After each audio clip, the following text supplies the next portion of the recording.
We're back with another video. Today we're reacting to Honey Gets Terminated as lawsuits proceed. More honey drama. Didn't think it'll come back again, so let's get to our watching, yeah?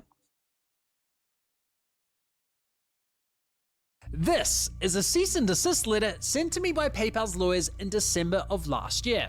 In it, PayPal warned that my investigation was, quote, defamatory and described Honey's business practices as being, quote, legal and responsible. Well, just weeks after publishing that investigation, 3 of PayPal's largest affiliate network partners announced punitive actions against the company, with one of them, Rakuten, terminating the relationship with Honey entirely, resulting in their removal from over 2,000 online. What's crazy is that they say they're doing it legal, but it has been proven by literally everyone that they've just been scamming people. Stores, including Walmart, Lego, Sephora, Newegg, Uniqlo, and Samsung, to name a few, likely costing Honey millions of dollars in lost affiliate revenue. Ouch. As a result, PayPal issued a statement of regret a few days later, claiming they had no idea they were in possession of code responsible for poaching affiliate commissions from content creators, insisting they only discovered the code after my reporting exposed it. The same. Oh, I didn't know the code was in there, you know, the website that we hire people to make that we have to monitor. Oh no, we didn't know that was us. Ooh, don't blame us. Ooh. Like, you shut up. You knew exactly that there was the code there. You have hired people to make honey. How do you not know what the code looks like?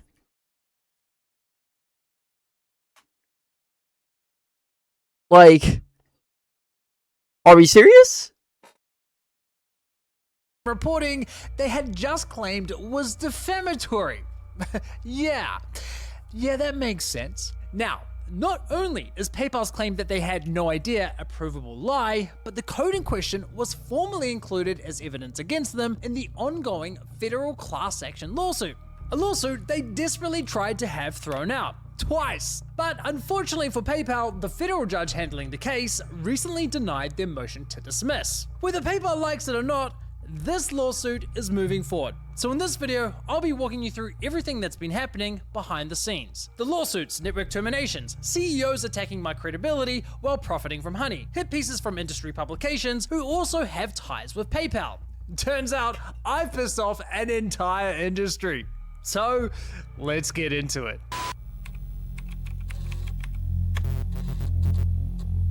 Yeah, PayPal's kind of also just a scam too. One of the most interesting things to witness after releasing part 1 of my Honey series was the reaction from the affiliate industry, particularly those who stood to gain the most from Honey's business model. For example, Adam Ross, the CEO of Awin, one of Honey's largest affiliate network partners, wrote a LinkedIn post basically insinuating that my video was sensationalist clickbait. Then there were guys like Brooke Schaff, the founder of a company that supplies monetizable coupon codes to Honey. He published an entire blog post calling my video a hit job, declaring that Honey did nothing wrong and that I was, quote, 100% wrong. And there were even publications. Crazy. You're wrong, you know, all this evidence of us stealing from people when they click the links. Oh, all that, just getting the money back with proof. You're just wrong, bro. You hand in the proof and they're just like, no. That's wrong. I won't accept it. No. No. I won't accept it. No. You're wrong. Like, that does not how that works.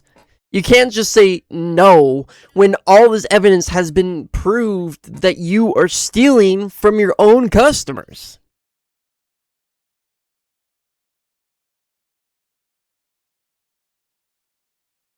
Like, we can't be serious.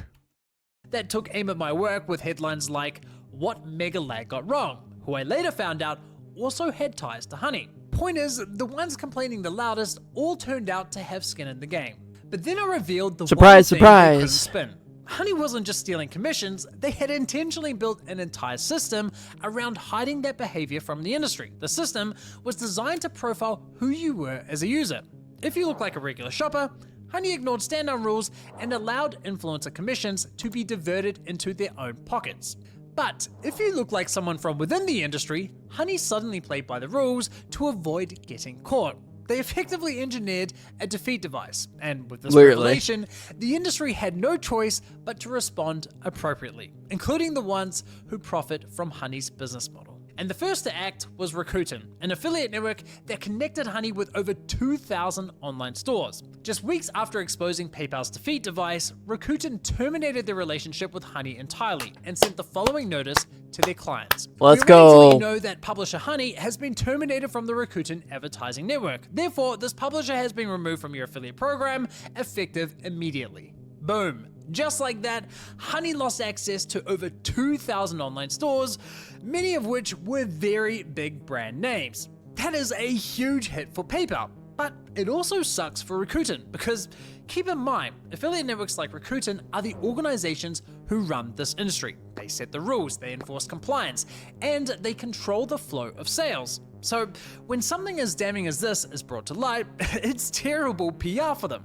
The fact that a YouTuber with zero experience in security research uncovered blatant fraud they had missed for years, it looks bad. That said, while networks like Rakuten need to be seen enforcing the rules, they also earn a significant amount of money from publishers like Honey. You've probably heard the saying, money doesn't grow on trees, right? Well, in the affiliate industry, it kinda does, and for networks like Rakuten, Honey is one of the larger trees in their orchard. But wait, doesn't Rakuten have its own coupon cashback extension? Yes, Rakuten Rewards is technically a competing extension, ironically one they too are being sued over, but that's a completely separate side of their business. As a network, Rakuten still earns money every time Honey claimed commission for a sale. So trust me, they did not want to lose that partnership, yet they cut them loose anyways. So initially I thought, damn, well done Rakuten, the first network to take action against PayPal, even when it was detrimental to their business. But that all changed after some internal emails between PayPal and Rakuten were brought to light through discovery in the ongoing class action lawsuit. According to court filings, internal emails between Rakuten and PayPal show Honey has repeatedly violated Rakuten's stand-down policies from as early as July 2020 and continuing even after the filing of the complaints in this action through at least May 2025. So they weren't even following the people that are supporting them policies.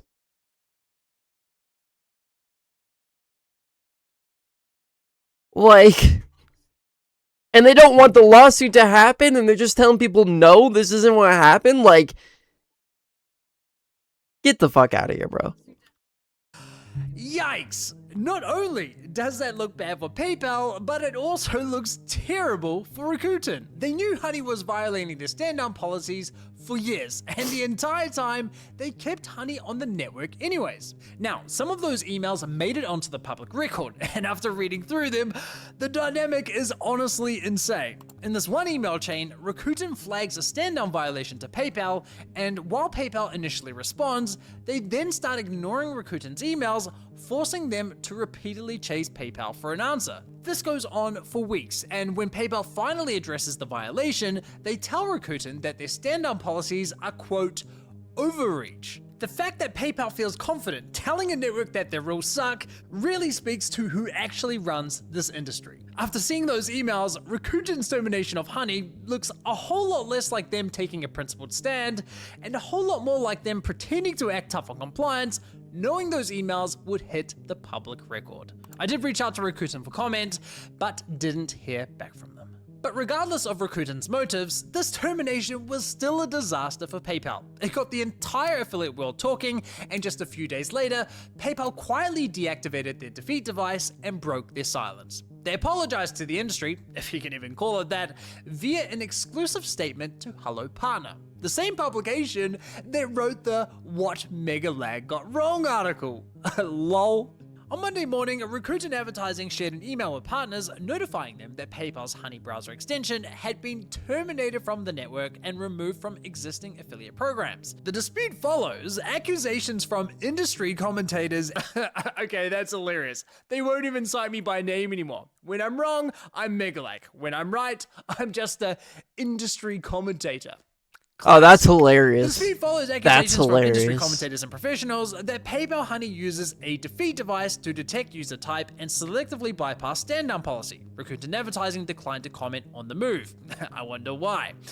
PayPal has now shared an exclusive response with Hello Partner. PayPal and Rakuten are long-standing partners. We are aware of the actions taken regarding PayPal and are working with them on a resolution. The code causing this behavior has been identified and no longer has an impact. The code was implemented prior to PayPal's acquisition and appears to affect less than 0.1% of Honey's traffic. Now, PayPal claiming the defeat device only affects 0.1% of Honey's traffic is, in my opinion, incredibly misleading without additional context. As I highlighted in my last video, Honey stored the code for this defeat device in the cloud, meaning they could alter how strict the system was at any time without ever updating their extension on Chrome. A single rule alteration could change how many people Honey targeted, and that's exactly what happened. In 2023, Honey's defeat device would ignore stand-on rules for virtually everyone, unless they found cookies on your computer, signaling that you had visited an affiliate network's website. Clearly a tiny percentage of their users. But sometime between then and the release of my first video, PayPal quietly altered the rules, requiring users have at least So they lied. I knew it. So they lied when they said that they didn't know what that code was. You literally wrote the code. Like, they were like, we didn't know that code was there because we didn't make the code. No, you took the code and then you altered it so that you can get paid.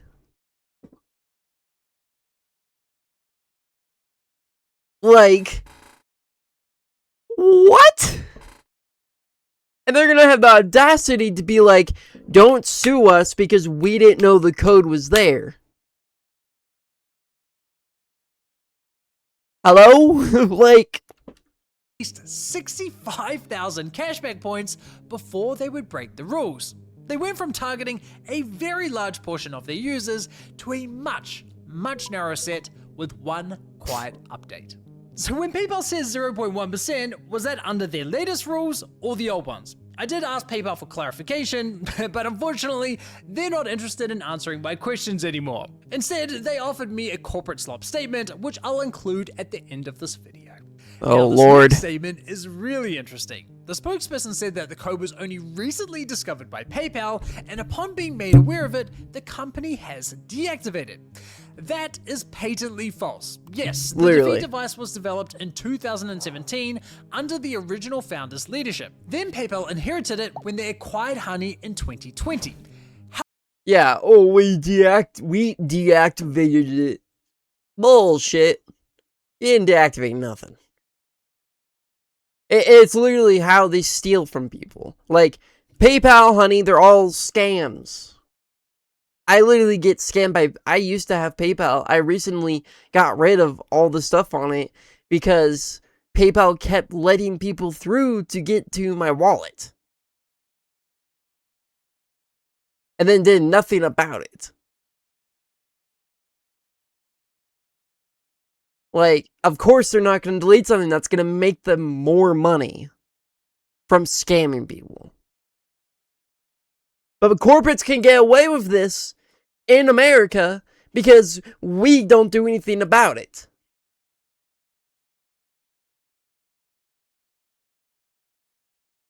Like... However, at the time, the defeat device was encrypted, scrambled, so that even if someone found it, they couldn't read it. Then, in 2021, under PayPal's ownership, the entire system was rebuilt. The rules were restructured into a completely new format and stored in plain text on PayPal servers. That's not a minor tweak, that's a fundamental redesign. PayPal's developers had to build that from the ground up. You can't rebuild a system, continue adjusting its rules year after year, then claim you had no idea it existed. PayPal claiming ignorance here is f***ing wild. The way I see it, it's just a straight up lie. And let's Literally. not forget, I alerted PayPal to the defeat device in my request to comment sent to them on December 18th. But rather than immediately deactivating it, PayPal labeled my accusations as not accurate and ignoring basic facts. Then had their lawyers Not accurate, but has all the proof. Literally, when the whole honey thing went down, had literally all the proof of you guys doing it. And even in this video, still has the proof.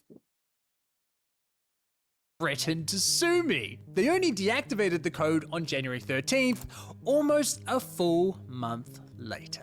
The article ends with a statement from a PayPal executive stating, "We regret the impact this situation has had on our partners and look forward to working together for the betterment of the entire industry." Oh yeah, we're sorry we got caught.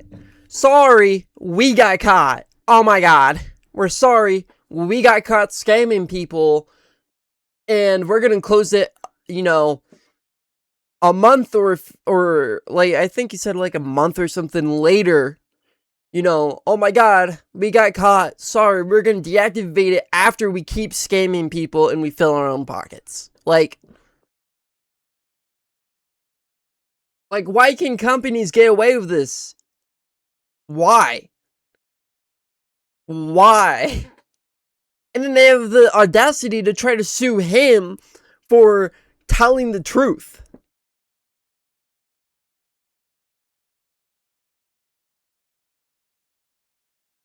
Now, you may have noticed I don't get this it. article isn't exactly dripping with criticism against PayPal, and there's a very good reason for that. You see, when I first saw the What Mega Lag Got Wrong article, I initially brushed it off as a publication trying to be contrarian for clicks. But then they published another article, this time platforming a post from Honey co-founder Ryan Hudson, who attempted to write off my entire investigation as a conspiratorial hit piece. Both articles were written by the same journalist, Sol Wilkinson, and for neither article did Sol offer me the right to respond, yet he had no problem doing that for PayPal.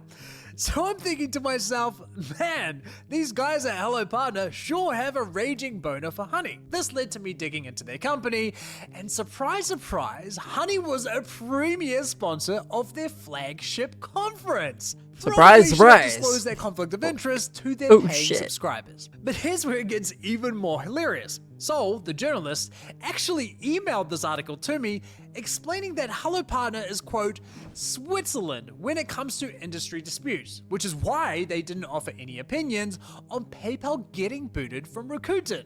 That's right, the guy who had no problem criticizing my work is now claiming he's Switzerland. You can't make this shit up. And get this, Yeah, I offered Sol an exclusive statement to include in his article addressing the claims made by PayPal, something most journalists would jump at. But of course, it was never included.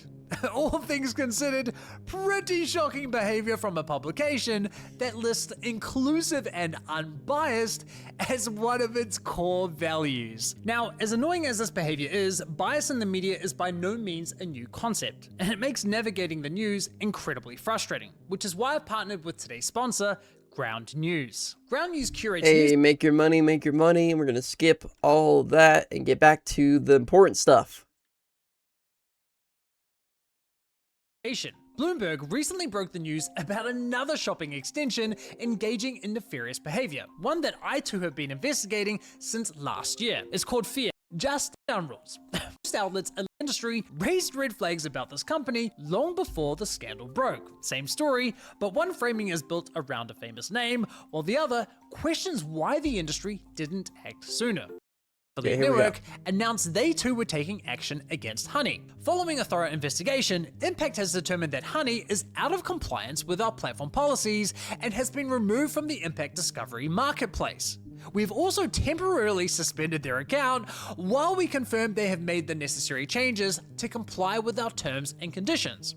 Now, this sounds a lot worse than it really is. They basically just pulled Honey from their marketplace, meaning new merchants can't discover or partner with Honey. Online stores already partnered with Honey through Impact will remain unaffected. Still sucks for PayPal, obviously, this limits their ability to grow, but that's about it. The next network to take action was Awin, and this one mattered the most because Awin is by far PayPal's biggest affiliate network partner, giving Honey access to over 16,000 merchants. The response came straight from the CEO, Adam Ross, the same guy who initially brushed off my entire investigation as clickbait. A1 Group is providing an update on its ongoing investigation into Honey's browser extension practices following recent public scrutiny within the affiliate marketing industry. As soon as A1 Group became aware of the allegations raised publicly, we opened a formal internal investigation into the activity in question. The investigation has since confirmed breaches of our publisher policies. Honey has confirmed they regret the impact the situation has had and agreed they will work with us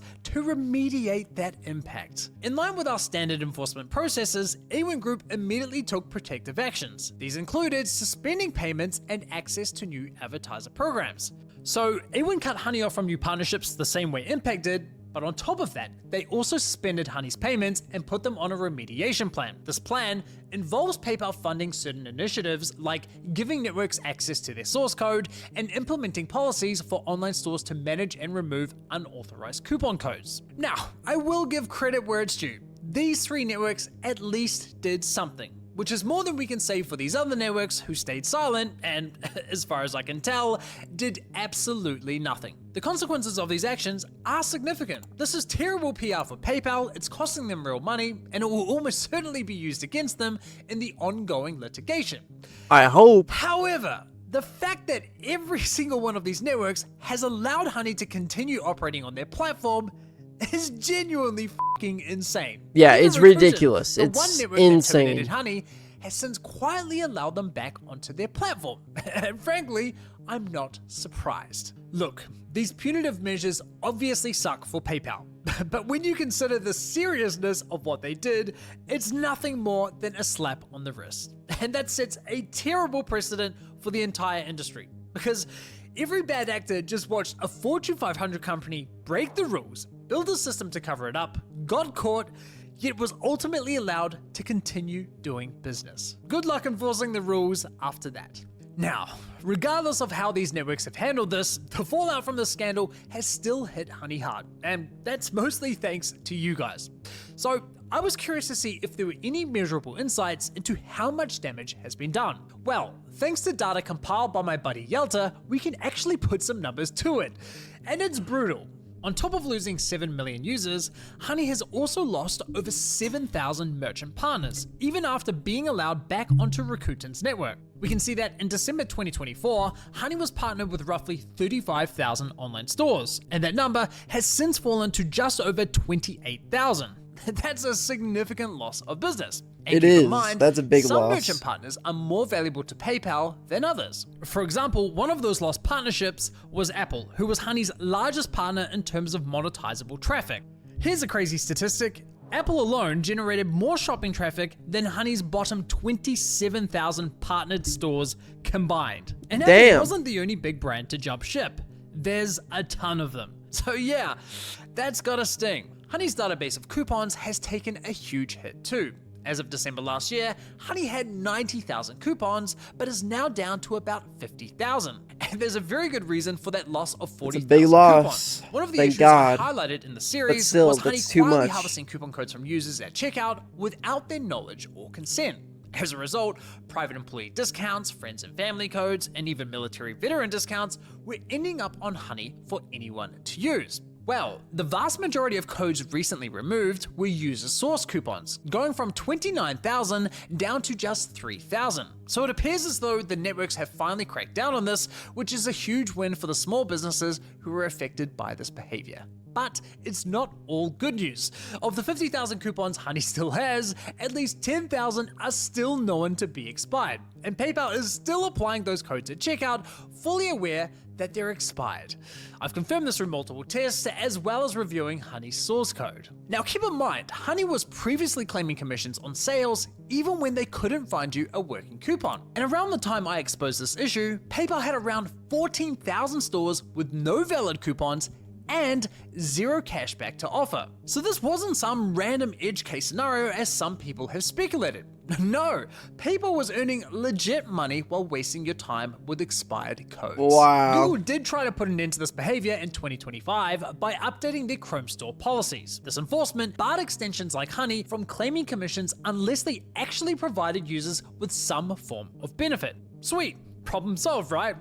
Well, not quite. Honey found a simple but clever workaround. They just quietly activated cashback across virtually all of their partnered stores. That might sound like a win for consumers, and technically it is, but for the majority of those stores, Honey is only offering 0.1 to 1% cashback. And based on my own testing, Honey has only ever given me the minimum of the advertised range. And based on the latest captured data, Honey offers this dog shit rate for almost 70% of their cashback active merchants. Point is, Honey still benefits from enticing you with an expired coupon because when it inevitably fails, they default to cashback, allowing them to cash in on the sale while giving you pennies on the dollar. But hey, on the bright side, at least PayPal aren't poaching affiliate commissions nearly as often as they once were.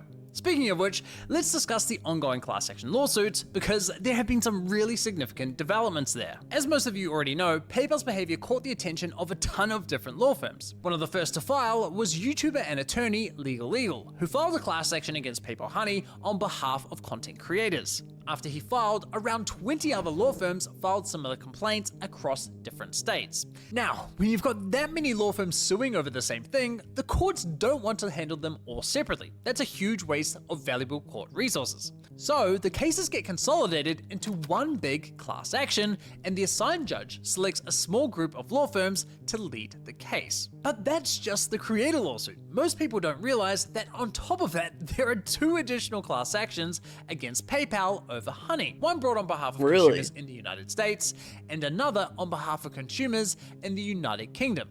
Both are suing PayPal for allegedly misleading consumers with false marketing claims. Good. I'm not going into detail on those particular lawsuits today, but here's where they currently stand. The case brought on behalf of consumers in the UK was recently dismissed. However, that decision is now being appealed in the 9th Circuit Court of Appeals. As for the US consumer case, that's still ongoing. But let's talk about the creator lawsuit, which is being overseen by federal judge Beth Freeman in the Northern District of California. 3 competing law firms were selected to represent the plaintiffs, the content creators. Interestingly, Legal Eagle's firm wasn't one of the firms chosen. I guess being first to file doesn't automatically win you a seat at the table. But hey, shout out to Legal Eagle for taking the lead and bringing more attention to the story. Anyways, once a case is consolidated, the defendant, PayPal, gets to assess the claims made against them, and almost always they file what's known as a motion to dismiss, which is them basically asking the judge to throw the case out entirely before it even moves forward to trial. Now, in November 2025, there was a hearing on that motion to dismiss, which I listened into live, and during those oral arguments, it was pretty clear that Judge Freeman wasn't entirely convinced that the content creators had demonstrated that PayPal actually violated any contracts. So things weren't exactly off to a good start. But the judge laid out for the lawyers where she felt the complaint fell short. She also allowed discovery to begin, meaning both sides now had to start handing over documents and evidence. And a few weeks later, she issued her formal decision, effectively dismissing all claims but with leave to amend. This means that while PayPal got a temporary win on paper, the lawyers representing the content creators were allowed to go back, fix the issues the judge highlighted, and file an amended complaint. Regardless, it didn't take long for the usual suspects to take a premature victory lap. PayPal's lawyers, hello partner, and of course Ryan Hudson, who tweeted case dismissed despite not owning the company anymore. But little did they know, I had an ace up my sleeve. That of course being the discovery of Honey's defeat device, and I was fairly confident that once exposed, it would help the case significantly. And sure enough, after that video went live, the lawyers formally included it into the amended complaint. Now, I'll be honest, I was a little worried they wouldn't because they only had like 5 or 6 days after my video was published before their amended complaint was due, but they managed to pull it off. So let's take a look. On page 65, we can see the following. PayPal devised several methods to ignore or circumvent stand-down protocols. PayPal designed Honey to surreptitiously avoid standing down at all when it detects the browser is likely being used by an actual consumer rather than a network tester or network auditor, i.e. users who are not there to shop but to test the browser extension for compliance with stand-down rules.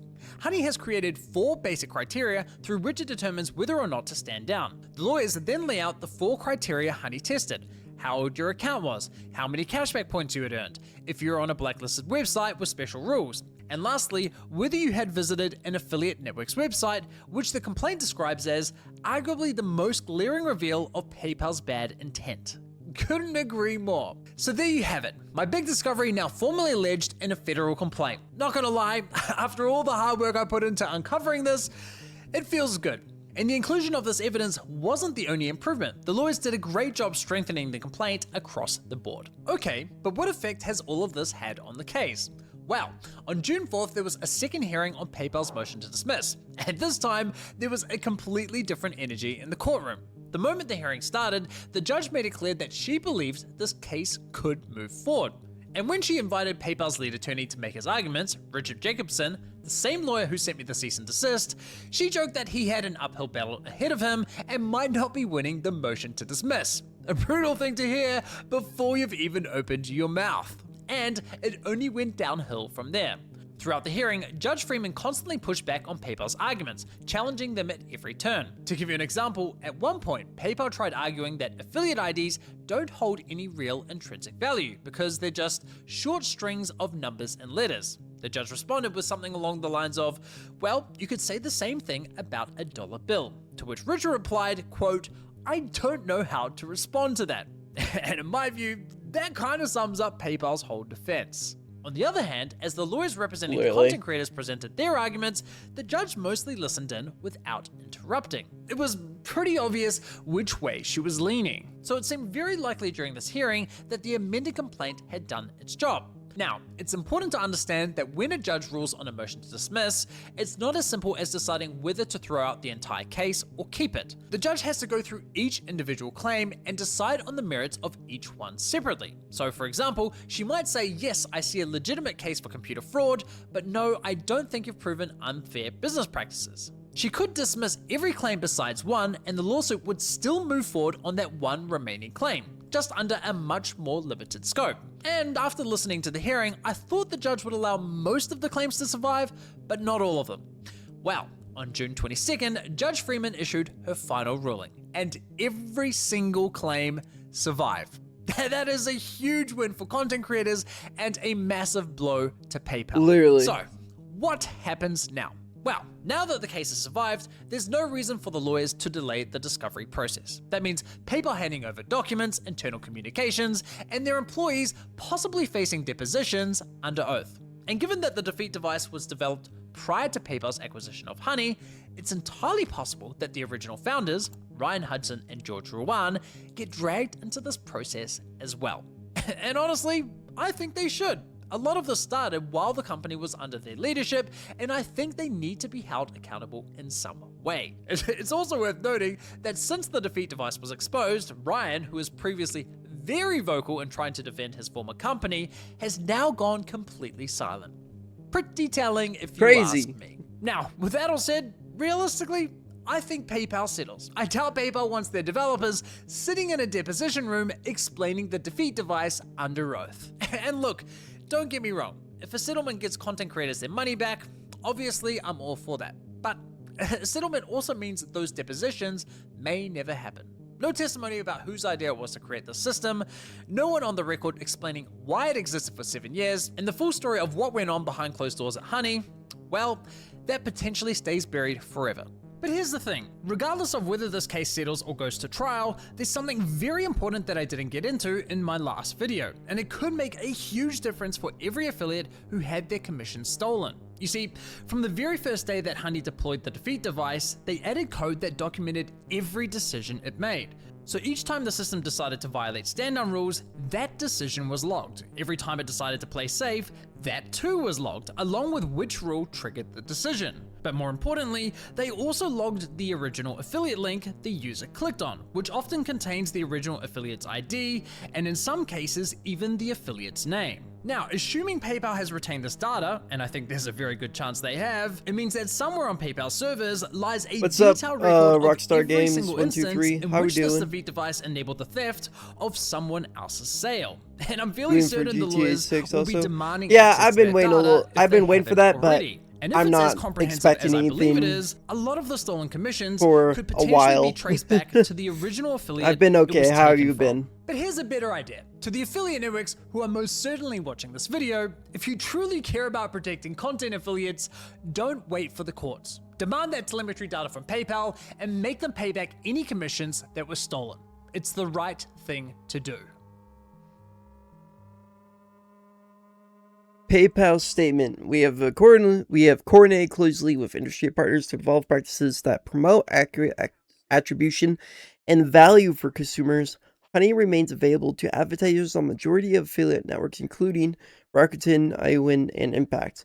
Honey is free to use and continues to provide savings to millions of shoppers on their everyday purchases. Wow. Just lying. Like, just straight up lying to people. It's crazy. In my opinion, Honey should be shut down. That is my opinion. Anyways, like, subscribe, go to Megalag and subscribe to him, guys. Yeah, more videos coming out. And yeah, maybe I'll watch some more stuff from him. So see you guys in the next one.